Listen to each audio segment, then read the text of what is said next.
Hello everyone. Rabbu Ma'ams welcome you for the virtual session of science children. So let us begin with a new chapter today.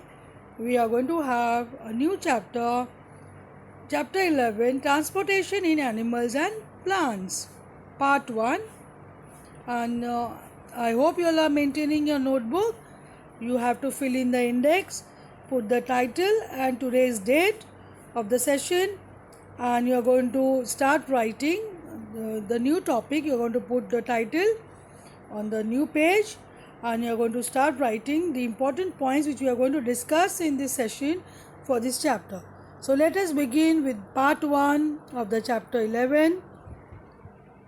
Why plants and animals need a transportation system? We know that all living organisms like plants and animals need food, oxygen and water so that they can survive. These elements need to be delivered to their body parts so that they can function properly. Hence, all living organisms need a transport system in their bodies. So, as you know, we need food to survive. And when in plants, if you see, they do photosynthesis. Photosynthesis is done by the leaves. And if the food prepared remain in the leaves and it is not transported in all the other parts like stems, flowers and all the other parts of the plants, what will happen? Plants would die. So we need to have a proper transportation system of the food and water to all the body parts. In living organism, food requirement has to be done to all the body parts for the cellular activities. As you know, we have to do respiration. We need for respiration is extremely important for our survival. And how we respire, this is the breakdown of the glucose, that is food, the simplest form of the food, glucose breaking down, and then that is respiration, which we have learned. So all these cellular activities require food, and that has to be transported in each and every parts of the body, in each every cells of the body. So each and every cells of the body require energy for the cellular activities. Therefore, plants and animals and all the living organisms require a proper transportation of food and water. So please take this down in your notebook, children. It's extremely important. Now here you have human circulatory system.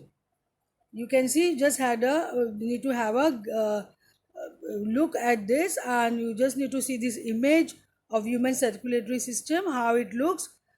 Need to get an idea how a system works. So you can see throughout the body, the entire body made up of blood vessels, veins, then branching into fine capillaries.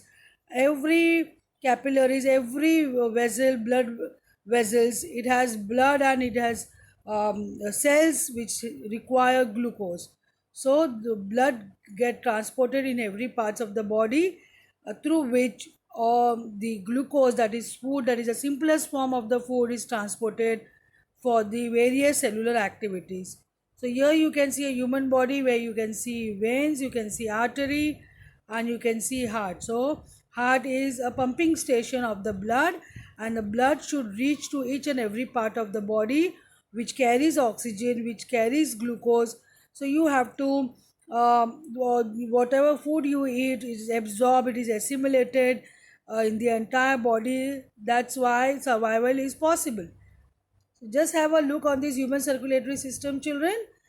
The entire body has blood vessels, veins gets branched, and a branching of these veins uh, lead to the capillaries or fine capillaries in every parts of the body. So now the circulatory system is a transport system of the human body which consists of a network that supplies food, water, oxygen and other substances throughout the body.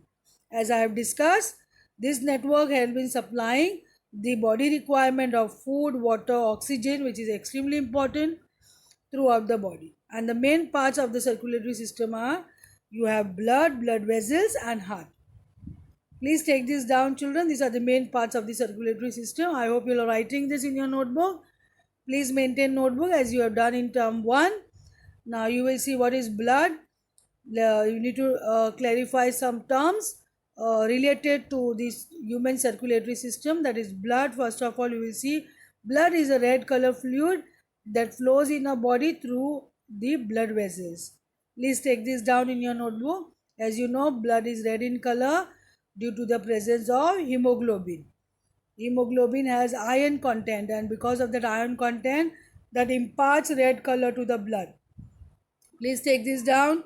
Now, very importantly, you have to take all these points, the important functions of the blood.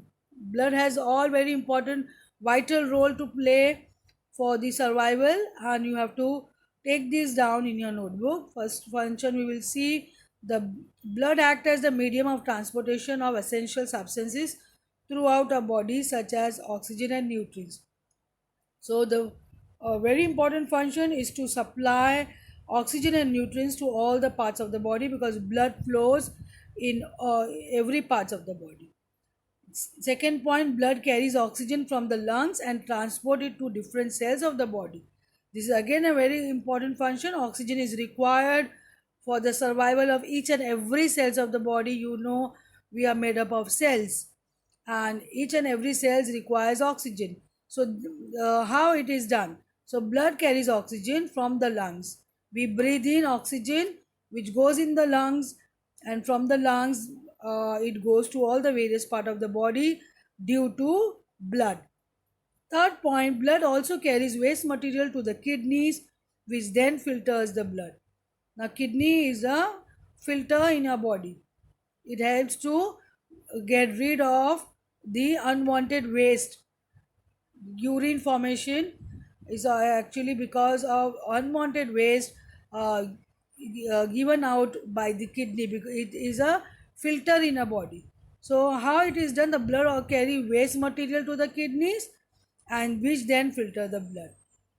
So how important blood is? It is carrying out so many important functions. The small intestine digests the food and absorbs its nutrients. As you have learned in the human digestive system, the food is intestine digests the food and absorbs the nutrients, and these nutrients provided to all the parts of the body through blood. So nutrients provided to all the parts of the body, to each and every cells of the body through blood. Blood also protects the body from losing blood by forming a blood clot at the place of injury. You must have seen when you get a minor cut or a small injury, even if you don't apply any antiseptic medicine, if it is not available, naturally there is a formation of blood clot which will help or which will prevent the blood loss from the body. Otherwise, all the blood from your body will be lost from the small cut which you get. So blood clotting is an extremely important function of the blood, where it will stop the further little amount of blood will come out from the injured part, but then clotting will happen. There is some formation of fibers at the where potassium is very important here. Potassium in your blood helps for blood clotting. So if you have a proper amount of potassium in your blood, blood clotting will happen very fast, and this is how it will stop the further flow of blood from the body. And then blood contains a special substances that help in regulating the temperature of the body. So there are some special substances which help to regulate the body temperature, otherwise we would die. We need to maintain a certain optimum temperature that is maintained by the blood. So these are all important functions of the blood. I hope you all have taken down this in your notebook. Thank you, children. Have a wonderful day.